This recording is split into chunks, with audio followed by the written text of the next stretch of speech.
Corneille Nangaa confirme la collaboration de l'AFC M23 avec les Rwanda et l'Ouganda.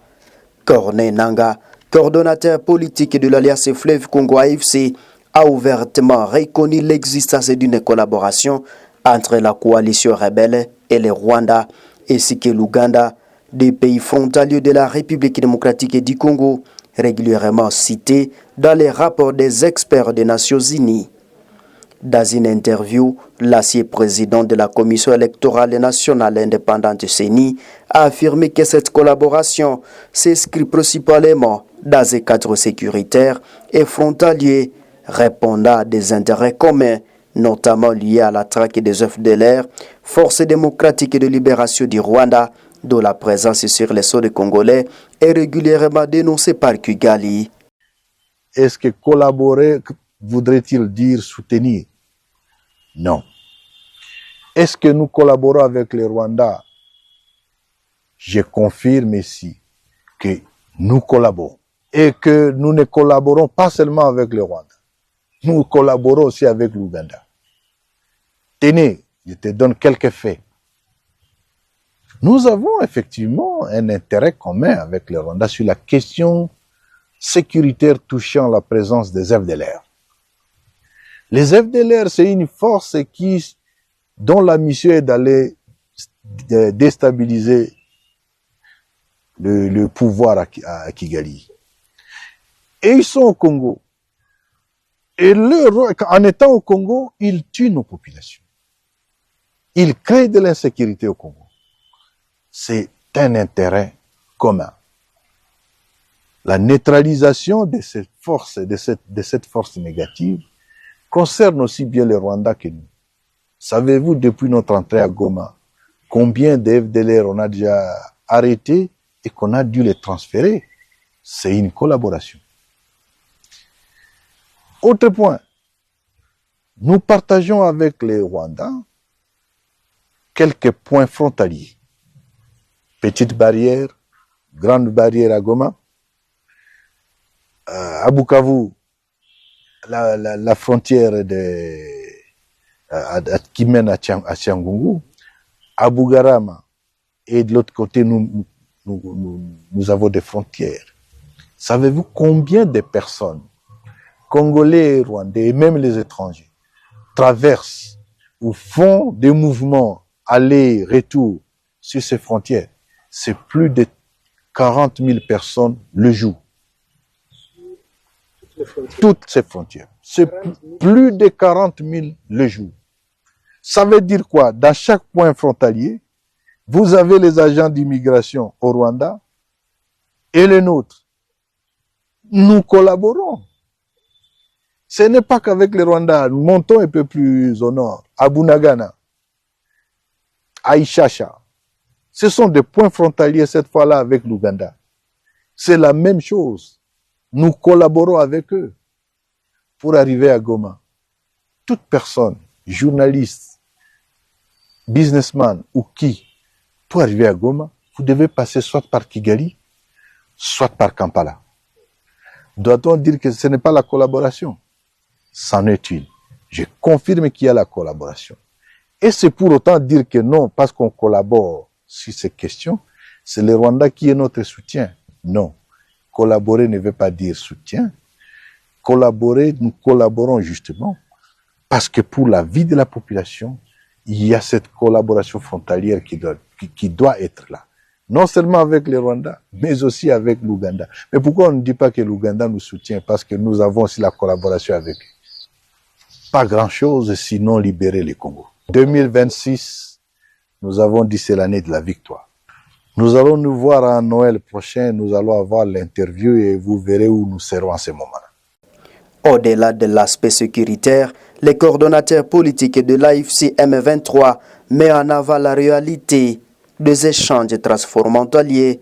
Corneille Nangaa évoque notamment les procès de la petite et de la grande barrière de Goma, ainsi que la frontière Bunagana, par lequel transiteraient quotidiennement des dizaines et des milliers de personnes. Il établit également un parallèle avec la frontière de Kasindi entre la RDC et l'Ouganda, afin de démontrer que ce type de coopération n'est pas exclusif au Rwanda. La sortie médiatique de Corneille Nangaa ne va pas sans doute pas arranger Kinshasa, d'autant que le risque de compliquer les différents processus de paix à court, Washington et Doha déjà point mort. Le gouvernement congolais, néanmoins, ne cesse de réaffirmer sa pression diplomatique pour que Kigali intime l'ordre à ses pontes du M23 de quitter le territoire national et congolais. Panéliste de la conférence Mémoire contre l'oubli, drame humanitaire, enjeux économiques, justice pour les victimes et restauration de l'intégrité territoriale, organisé ce mardi 27 janvier 2026 à Kinshasa par le ministère de la Communication et Médias, développant le thème conséquences économiques de la guerre et de l'occupation. Mais si nous n'y croyons pas, on n'aurait pas signé. Et il n'y a pas dans l'histoire une guerre qui se termine sans traité ou sans accord. Je crois qu'ici, peut-être que les uns les autres ne réalisent pas la complexité de la crise et les réponses que nous voulons y apporter. Je soutiens la prophétie dite tout à l'heure par mon collègue Paluku pour dire que c'est la dernière fois. Si on doit rappeler une petite histoire, vous allez voir que le Rwanda, à intervalles réguliers, a eu des fils à des têtes différentes. On peut rappeler l'AFDEL, on peut rappeler les CNDP, on peut rappeler les RCD, on peut rappeler les M23, les M23. Ça veut dire qu'il y a une volonté délibérée du Rwanda de construire son économie sur la base de l'instabilité dans l'est de la RDC. Je dois rappeler ici que cette guerre, c'est une guerre qui faisait avec intermittence, et puis il faut dire les choses telles qu'elles étaient. Il y avait une forme de complaisance il y a quelques années où on laissait faire le Rwanda construire son économie, exporter sa corruption à travers tous les circuits d'approvisionnement illicites qu'il y avait dans l'est de notre pays.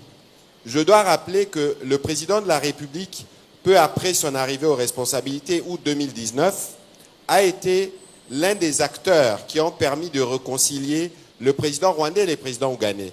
C'est une illustration pour dire que nous avons fait le choix de la paix dès le premier jour. Mais lorsque, pour des motivations qui sont celles de la prédation, on vous l'impose, parce que 21 juin 2021, nous étions à Goma, où la veille, le président de la République s'est rendu à Rubavu-Gisenyi pour voir les conséquences de l'éruption du Nyiragongo. Donc en réalité, s'il y a une contrainte que nous avons avec le Rwanda, c'est une contrainte naturelle. Quoi qu'il en soit, nous devons aujourd'hui construire un modèle de paix et d'économie qui nous permette de faciliter la vie aux citoyens des deux pays. Je rappelle encore ce que le président de la République dit souvent, parce que nous n'avons pas de problème avec le peuple rwandais. Notre problème, c'est les régimes rwandais qui, à travers la guerre, veulent continuer à travers le massacre à construire notre économie sur notre dos. Alors, Willy Kalenga, ce qu'il faut savoir, c'est que dans aucune discussion, dans aucune négociation, nous avons lésiné sur ce que nous on appelle ligne rouge. Première ligne rouge, intégrité territoriale. Deuxième ligne rouge, souveraineté sur nos minerais. J'ai aimé l'exemple qui a été donné tout à l'heure sur, c'était par mon collègue Paluku, sur la production de l'or. En réalité, cette guerre a repris pourquoi? Parce qu'au-delà de notre engagement pour la paix clairement assumé, parce que nous étions à Goma, le président de la République était disposé pour avoir les accords basiques qui facilitent les déplacements de population et pourquoi pas aller plus loin avec un MOU qui permette à notre société Sakima et à la société rwandaise d'entrevoir de possibilités de coopération. Mais c'est évident que le modèle de la transparence n'est pas le modèle qui correspond aux attentes du président rwandais. S'il a quitté 70 millions de dollars à 2 milliards de dollars, il est évident que les Congos, c'est son beefsteak. Mais l'avantage que nous avons ici, dans cet accord, l'accord de Washington d'abord, je dois rappeler qui est le prolongement de ce que nous avons commencé à Luanda et qui a été saboté le 15 décembre 2024 parce que c'est le président rwandais qui n'est pas venu. Lorsque vous lisez cet accord, on cristallise les conflits parce que le Rwanda n'avait jamais admis être en guerre avec la RDC. Bon, on voit déjà que parce qu'Arcel est pressé, leur ambassadrice a reconnu qu'ils sont en RDC. Aujourd'hui, nous avons un accord qui se cristallise, y compris les lignes rouges et les responsabilités. Maintenant, nous voulons clore une guerre de 30 ans. Elle ne peut pas se clôturer simplement parce que nous voulons la clôturer. Parce que pour danser le tango, on doit être à deux. Il est évident que toutes les signatures que nous avons eues, toutes les évolutions diplomatiques qu'on a eues, contrarient le président rwandais. La preuve, il parle sans arrêt, et lorsqu'il parle, il débite de choses inacceptables pour un chef d'État. Ça veut dire qu'il est dans une posture d'énervement. Donc, ça prend sûrement du temps, mais je crois que la stratégie que nous lui avons opposée lui permet aujourd'hui d'avoir les débuts et la fin de ses aventures dans notre pays. Je dois rappeler que notre stratégie, et la Première ministre, elle est là, repose sur 5 piliers. On a le pilier militaire, le front militaire, le front diplomatique, le front économique, le front médiatique et les fronts judiciaires. Sur le front militaire, je crois que beaucoup, lorsqu'ils parlent notamment de notre armée, ne sont peut-être pas suffisamment informés. D'abord, les problèmes ou les progrès que nous faisons pour nos forces armées depuis la prise de fonction du président de la République, des efforts de ce type n'ont jamais été consentis. Je prends un exemple, je suis parlementaire, c'est depuis 2012 qu'on parle de la loi de programmation militaire, c'est en 2022 que nous l'avons adoptée. Parce que là, au moins, nous avons un document stratégique qui nous permet de financer l'armée comme il faut qu'elle se finance. Première chose. Deuxième chose, jamais le Rwanda n'a perdu autant de militaires dans un conflit en RDC. C'est parce qu'au Rwanda, il existe l'omerta, où on ne peut pas parler, on n'a même pas le droit de pleurer ses morts. Mais lorsque vous lisez le rapport de Human Rights Watch, ou vous regardez ces reportages faits par une National Broadcasting Channel, une chaîne américaine, vous voyez que les cimetières grossissent sans arrêt. Mais vous pensez que ces cimetières grossissent pourquoi? N'eût été la bravoure de nos militaires, peut-être que nous ne serions pas en train de discuter en ce moment. Donc il est important que les uns et les autres, bien au-delà de notre démocratie, que lorsqu'il s'agit des questions militaires, qu'on prenne les reculs qu'il faut. Au plan de la diplomatie, n'oublions pas que le président rwandais n'a jamais autant perdu en termes d'image ou en termes de considération ses propres alliés. Simplement parce que nous lui avons opposé une stratégie diplomatique claire qui repose sur un narratif clair. Au plan économique, vous avez suivi que nous avons amorcé une action contre Apple. Ce n'est pas seulement la seule entreprise, et d'ailleurs avec le ministre Moukoko, le ministre ici de la Justice ici dans la salle, nous travaillons pour que ces end-users, nous étions à Genève avec la Première ministre pour voir dans quelle mesure tous ceux qui profitent, y compris actuellement, de ces trafics illicites, puissent cesser de s'approvisionner sur de minerais qui viennent de massacres. Et puis nous avons le front judiciaire. Point n'est besoin de le rappeler, nous étions à la cour d'Arusha, nous sommes à la cour d'Arusha, et les Rwandais sera tenu responsable parce qu'il est hors des questions que ces crimes continuent de se perpétuer. N'oublions pas, Willy, depuis 30 ans, on n'a jamais eu une commission internationale d'enquête. Nous étions en février de l'année dernière avec la Première ministre à Genève. On a obtenu 2 résolutions à l'unanimité du Conseil des droits de l'homme pour qu'il y ait non seulement une mission d'établissement de faits, mais qu'il y ait une commission d'enquête internationale. Et donc, je vais terminer sur le point qui concerne maintenant les médias, le front médiatique. Parce qu'aujourd'hui, nous sommes dans une guerre hybride où malheureusement, notre démocratie est subtilisée par le réseau rwandais. Au Rwanda, il n'existe pas de contradiction. Au Rwanda, aucun Rwandais ne peut se permettre de relayer le discours de la Première ministre Judith Suminwa.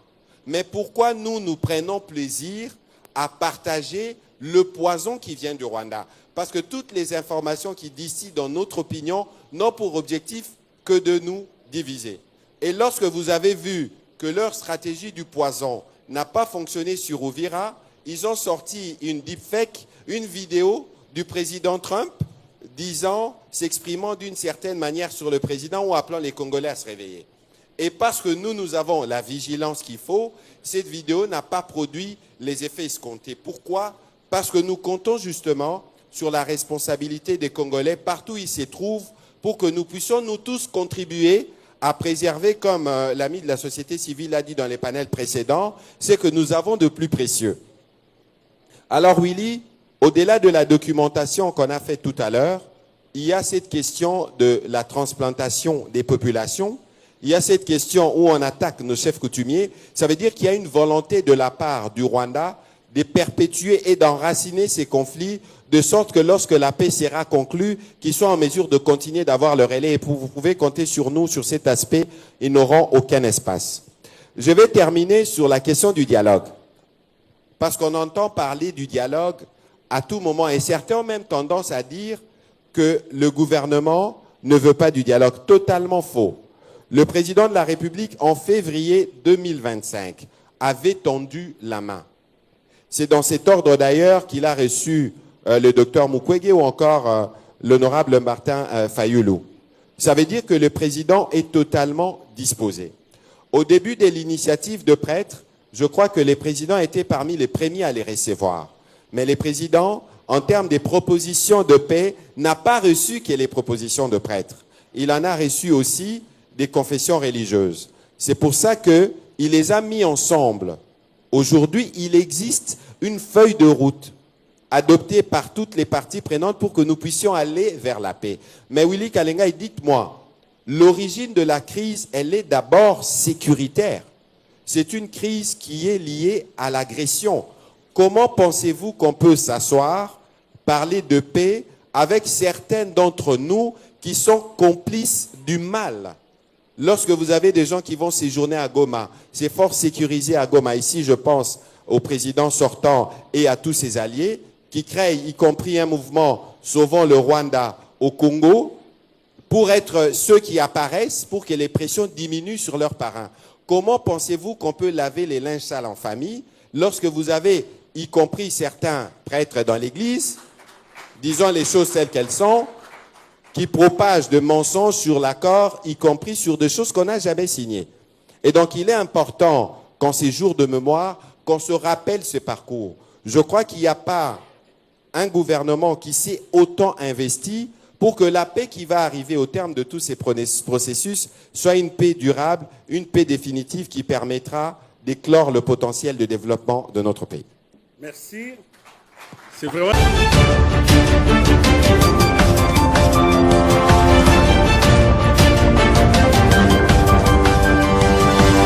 Le